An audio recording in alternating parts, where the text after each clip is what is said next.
너희가 거룩하게 입맞춤으로 서로 문안하라. 그리스도의 모든 교회가 다 너희에게 문안하느니라. 아멘. 한 절입니다. 오늘 서론, 원래 제가 서론을 잘 안 하는 설교자인데 오늘은 서론 부분을 한번 넣어봤어요. 전체적인 주제를 생각하면서 이 그림을 제가 넣어봤는데 일본의 범죄 예방을 인사가 공헌을 했다 어떤 그런 테마가 있습니다. 또 오하요 고자이마스 이 무슨 말입니까? 굿모닝이에요. 오하요. 아침 인사. 아리가토 고자이마스는 thank you very much 아니잖아요. 그다음에 시스레이 이스마스 시마스는 뭡니까? 실례합니다. 실례합니다. 그다음에 스미마센. 미안합니다. 실례합니다. 미안합니다. 고맙습니다. 다 나왔네요. 아침 인사도 다 나오고 이렇게 인사를 잘하는 그 일본 사람들 습관이 이 범죄 예방에 상당한 도움을 주고 있다는 그런 어떤 의견이 있어요. 그래서 이제 이 그림을 제가 한번 넣어봤습니다. 오늘 본문 주제와 좀 관련이 되기 때문에 여러분들이 한번 생각하면서 본문 말씀을 들으신다면 좀 잠이 좀 깨실 것 같아요.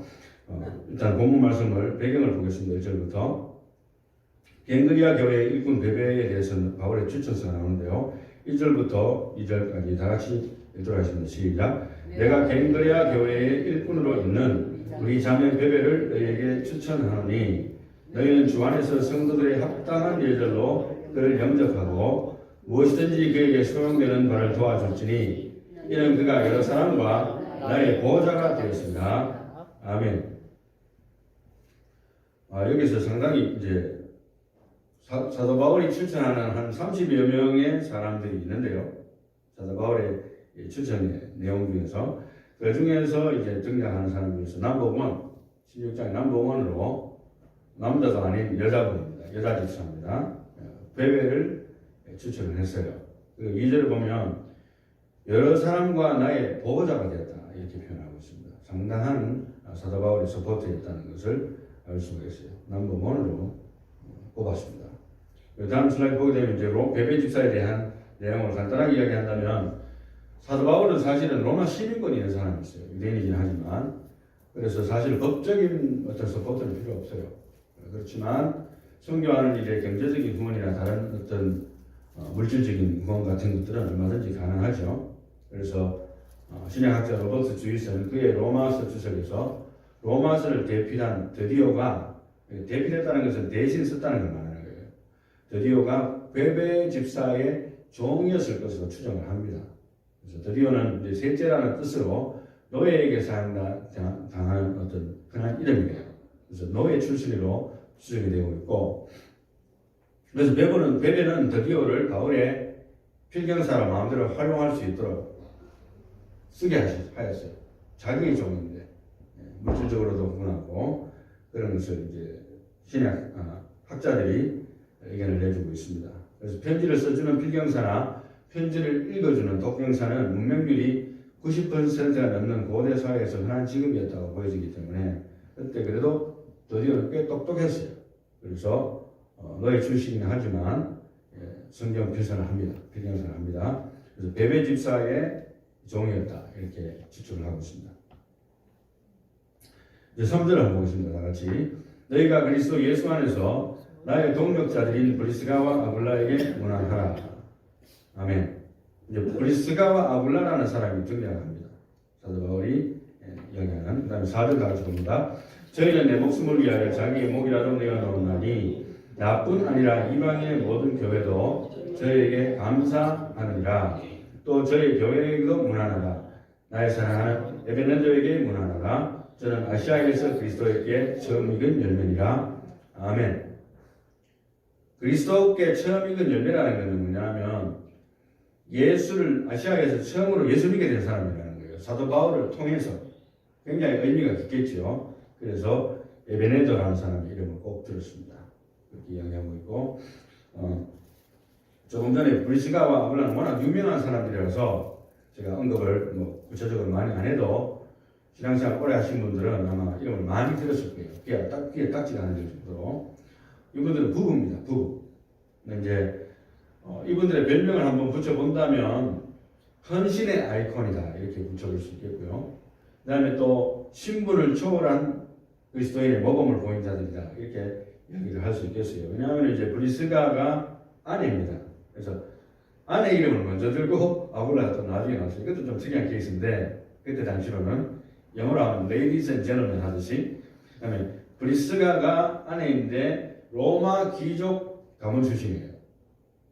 그런데 이제 유대인 출신 장막 제조업자 아굴라는 신분상으로 비교해 본다면 사회적으로는 굉장히 차이가 많이 나고 둘이가 부부가 된다는 것은 앞뒤가 안 맞는 언밸런스가 되는 그러한 상황이에요. 특별히 옛날에는 다 하겠죠.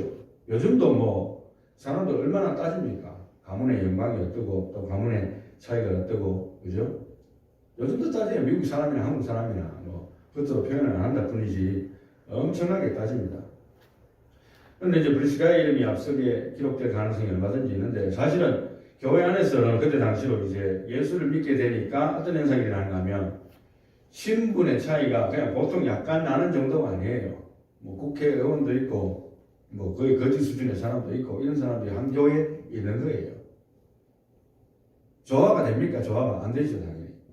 그런데도 불구하고 초대교회 시절부터 교회 안에서 이 같은 사회적인 지위 때문에 사회를 차별하지 않는 그러한 것으로 고수를 해오는 노력을 했다는 것으로 보아서 단지 이제 사회적인 지위 때문이 아니라 교회 내에서 브리스가와 아굴라보다 더 적극적으로 하나님의 활동적이었던 것을 우리가 짐작할 수 있어요. 특별히 교회 같은 경우에는 사실은 뭐 한국 교회도 마찬가지지만 미국 교회도 마찬가지인 것 같아요. 여성들이 뭐 다 나가면 교회 그냥 망하는 거예요. 뭐 현실적으로 망한다는 표현에서 좀 이상합니다만은 여성의 역할이 그만큼 중요하다는 걸 말하는 거예요. 그래서 남편들이나 또 교회 직분자들이 여성을 무시한다든지 또 그분들의 직분에 대해서 깔본다든지 하는 것들은 굉장히 옳지 않은 태도라고 생각이 되어집니다. 자, 다음 6절 봅니다. 다 같이 시작. 네. 너희를 위하여 많이 수고한 마리아에게 문안하라. 내 친척이요 나와 함께 갇혔던 안드로니고와 유니가에게 문안하라. 저희는 사도에게 유명히 여김을 받고 또한 나보다 먼저 그리스도 안에 있는 자라. 또 주 안에서 내 사랑하는 암블리아에게 문안하라. 그리스도 안에서 우리의 동력자인 우르바노와 나의 사랑하는 스타브에게 문안하라. 아멘. 여기서 이제 계속적으로 문안하라 이런 사람들의 이름을 내가 추천한다는 거예요. recognition. 그러니까 내가 사도로서 인정할 만한 그리스도인들의 이름을 내가 열거하는 데는 이분들을 참된 그리스도인으로 대접하라는 거예요. 10절 그리스도 안에서 인정함을 받은 아벨레에게 문안하라. 아리스토블로의 권속에게 문안하라. 아멘. 사람의 이름을 앞에서 보면 내 친척이요 나와 함께 갇혔던 그리고 너희를 위하여 많이 수고한 그리고 내 사랑하는 누구 동력자인 누구 그 다음에 사랑하는 누구 그리스도 안에서 인정함을 받은 누구 그 다음에 제일 밑에 보면 아리스토블로의 권속에게 문안하라 했는데 이 권속은 가족을 말하는 거예요. 가족이나 패밀리나 뭐 친척 이게 권속이라는 뜻이잖아요. 그래서 그 가족들이 상당한 하나님 앞에 봉사하고 인정받는 그리스도인으로 인정이 됐다는 것이죠. 사도 바울 볼 때. 자, 이제 11절 봅니다. 다 같이 시작. 내 친척 헤로디온에게 문안하라. 나기수의 권속 중 주 안에 있는 자들에게 문안하라. 주 안에서 수고한 드루베나와 드르보사에게 문안하라. 주 안에서 많이 수고하고 사랑하는 버시에게 문안하라. 주 안에서 택하심을 입은 루포와 그 어머니에게 문안하라. 그 어머니는 곧 내 어머니니라. 아순그리도와 블레곤과 허메와 바르도바와 허마와 저희와 함께 있는 형제들에게 문안하라. 빌롤로고와 율리아와 또 네레와 그 자매와 얼른바와 저희와 함께 있는 모든 성도에게 문안하라. 아멘. 이렇게 많은 사람들이지만 사도 바울이 꼭 빼지 않고 이렇게 마지막에 로마서 마지막에 로마에 있는 성도들에게 이 이름을 밝힘으로써 이 이름만 들으면 사도 바울이 추천하는 자라는 것을 인식할 수 있도록. 그래서 상당히 사도 바울은 선교 여행에 이제 말년이 다가오고 있는 상황 속에서 이 로마서를 쓰면서 이렇게 로마에 있는 성도들에게 이 이름들을 나열하면서 추천을 해주고 있는 거예요. 굉장히 공신력이 있는 말들이에요. 사도로서. 그리고 이제 13절에 나타난 루포와 그의 어머니인데 그의 어머니는 곧 나의 어머니라고 사도 바울이 이야기했기 때문에 혹시 사도 바울이 진짜 어머니인가 이렇게 오해를 하실까 싶어서 말씀드리는데 그건 아닙니다. 사도행전 13장에 보게 되면 먼저 1절에 보면 안디옥 교회의 선자들과 교사들이 있으니 곧 바나바와 니게르라 하는 시므온과 구레네 사람 루기오와 분봉왕 헤롯의 젖동생 마나임과 및 사울이 여기서 이제 니게르라 하는 시몬이라는 사람이 사실은 루포의 아버지입니다. 루포의 아버지예요. 그래서 그의 어머니 이름은 나오지 않는데 그 다음에 이제 마가복음 15장에도 보면 동일인데 다르게 표현이 되어 있어요. 보면 마침 알렉산더와 루포의 아비 나오죠. 구레네 사람 시온이라고 합니다. 여기는 니게르라 하는 시몬이라고 사도행전 13장에 이야기했지만 여기 마가복음 15장에서는 구레네 사람 시몬이라고 합니다.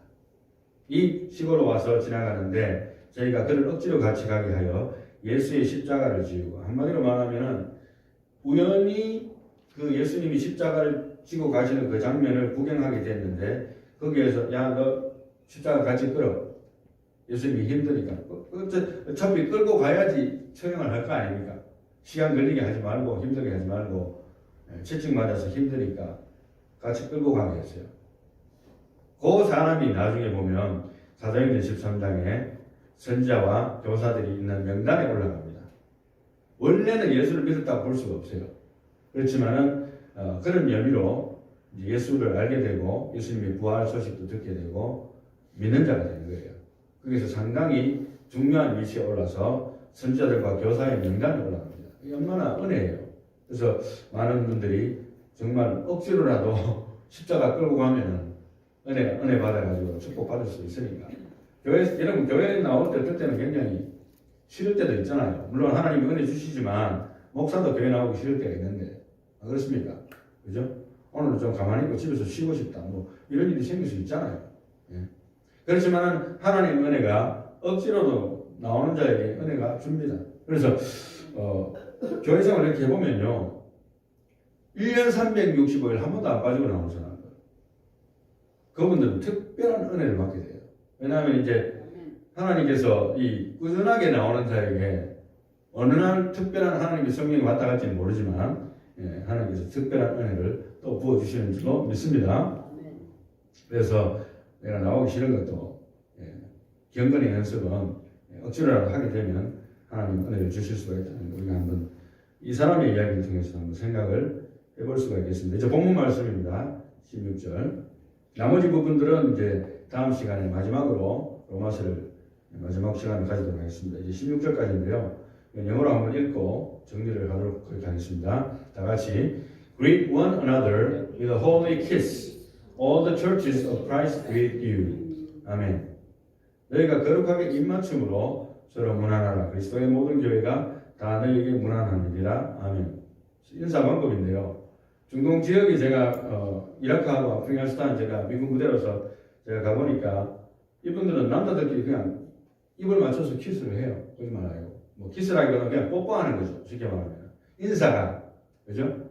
이렇게 약간 정면은 아닌데 약간 사이드긴 한데 보면 입을 맞추더라고요. 남자들끼리.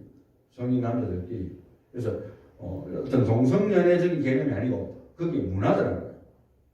거기서 거기서 오래 살다 보면 그런 일도 겪게 되겠죠. 근데 나는 이제 미군이었기 때문에 그런 인사는 받지도 않았고 할 수도 없었는데 제가 이제 군대에 있을 때 어느 누가 우리 집에 왔었을 때에 두 부부가 왔어요.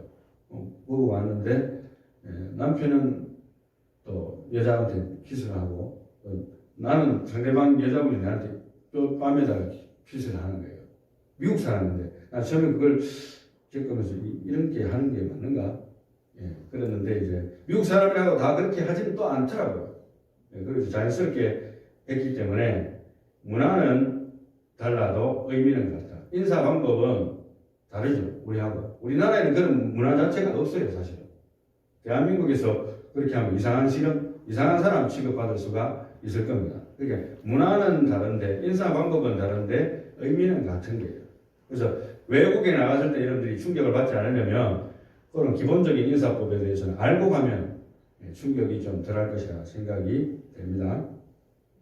자, 이제 오늘 결론을 내려야 되겠는데요. 결론은 오늘 설교 제목대로 거룩하게 문안하라, 이게 결론입니다. Greet one another with holiness. 제가 with the holy kiss라고 하지 않고 holiness라고 한 것은 방법은 뭐 여러 가지가 될 수 있겠지만 거룩하게 문안하라 이렇게 했는데요. 첫 번째로는 동서고금, 동양과 서양과 옛날과 지금을 막론하고, 그죠? 황금률이 있어요. 황금률이 뭐냐면 마태복음 7장 12절입니다.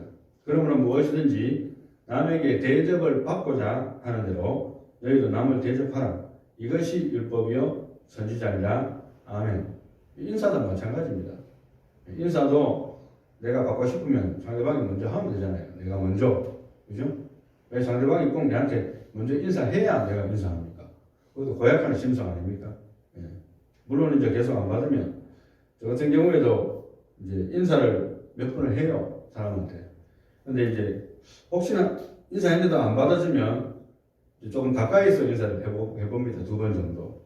그래도 인사를 안 받으면 몇 번 트라이 하다가 한 서너 번 가면 의도적으로 안 받는다 생각하면 그다음부터 저는 인사 안 합니다. 저도 고약한 성격이 있어가지고 그런지 그런 사람은 인사 안 해버려요. 왜냐하면 의도적으로 내한테 인사를 안 받는 걸 인정하기 때문에. 왜냐하면 바로 앞에 가서 인사했으면 받아야 되잖아요. 모른 척 하면 그냥 지나가 버려요. 그런 사람도 있습니다. 그래서 인사 같은 경우도 마찬가지고 오늘 이제 문안에 대한 이야기가 나왔기 때문에 제가 이제 인사로 전도한다는 어떤 주장을 하시는 분들도 있고 그래서 좋은 결과가 났다는 주장을 하시는 분도 사실 많아요.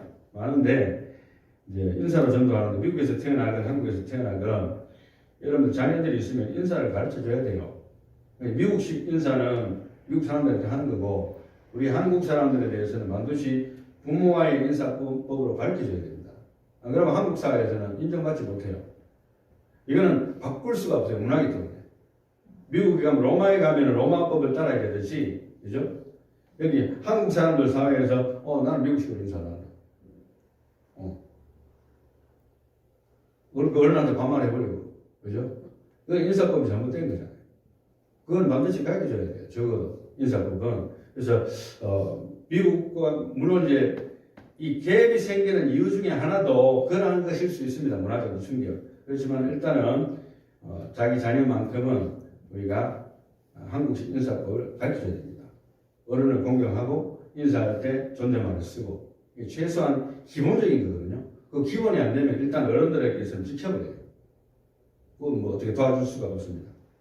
자, 이제 결론을 위해서 다음 슬라이드를 제가 준비를 했는데요. 이것을 이제 제가 읽어본 책은 아니고 책 타이틀이 너무나 재밌어가지고 제가 붙였는데요. 책 타이틀 인사만 잘해도 먹고는 산다. 허근수 지웅. 그리고 보니까 교회 성장 연구소에서 펴낸 책인데요. 환하게 웃으면서 먼저 인사하는 인사를 통해 일어나는 수많은 간증들. 인사는 생명을 살리는 효과적인 전도입니다. 일어났습니다. 저도 지금 보면 뭐 매일매일 인사하는 사람도 그렇게 흔하진 않아요. 근데 저하고 상관없는 사람도 어떻게 눈이 마주치다 보면 인사하기 시작했는데 우리 제가 일하는 스파 식당에 그 옆에 펜싱 클럽이 있는데 거기 교관 인스트럭터로 있는 한국 여자분인데 남편하고 같이 오기도 하고 혼자 오기도 하는데 그분이 지나갈 때마다 뭐 인사를 하게 됐어요. 그러니까 왜 다른 여자한테 인사하지? 이게 아니고 인사를 하는 거예요. 그냥 일상적으로 눈에 띄면 항상 인사하고 그렇게 하는 인상을 심어주는 것이 굉장히 중요한 것 같아요. 한국에 제가 미국에 생활하다가 한국에 잠깐 20여 년 전에 갔는데 한국 사람 대부분은 우연히 만난 사람들하고 하와이도 안 합니다. 미국 사람은 거의 습관적으로 하죠. 눈만 마주치면. 근데 우연인데 아파트 엘리베이터 올라가는데 한국 남자분이 먼저 안녕하십니까 인사하는 거예요. 저는 모르는 사람이에요. 굉장히 내가 미국 생활 했는데도 당황스럽더라고. 한국에서 그렇게 인사를 먼저 받으니까. 굉장히 드문 케이스예요. 그래서 인사만 잘해도 먹고는 산다는, 인사만 잘해도 사실은 전도의 문이 열릴 수 있는 초점이 되지 않습니까? 사도 바울이 추천한 모든 사람들, 그 열거하는 그 이름들 속에서 서로서로 인사하고 알아주라는 거예요. 성도들끼리. 그래서 사도 바울이 추천한 명단들이 나오게 된 겁니다. 그래서 인사하고 문안하고 서로 안아주고 칭찬해주고 또 기도해주고 이러한 문화들이 교회 안에서 정착이 되어야 되는 거예요. 내 혼자 열심히 수고하는 게 그것도 중요하지만 서로 존중하고 또 인정할 사람 인정해주고 사실은 7년 이제 7주년이 다가오지 않습니까? 근데 교회 개척한 지 근데 이제 한 5년 뭐 더 지나고 또 많은 분들이 나가시고 사실 여기 거의 70% 이상이 뉴 멤버예요. 뉴 멤버인데 보면 인사를 잘하고 서로 인정해주는 분위기가 있을 때에 그 교회가 성장합니다. 서로 이제 그렇지 아니하고 인사 잘하지 아니하고 인정해주지 아니하면 교회가 자꾸 밑으로 내려가는 것 같아요. 그래서 서로 인정하고 거룩하게 문안할 수 있는 그런 함으로 말미암아 전도의 문이 열리는 우리 교회가 될 수 있도록 우리가 기도하고 노력하기를 예수님의 이름으로 축원합니다. 참 기도하겠습니다. 동성으로 단지에 맞추어서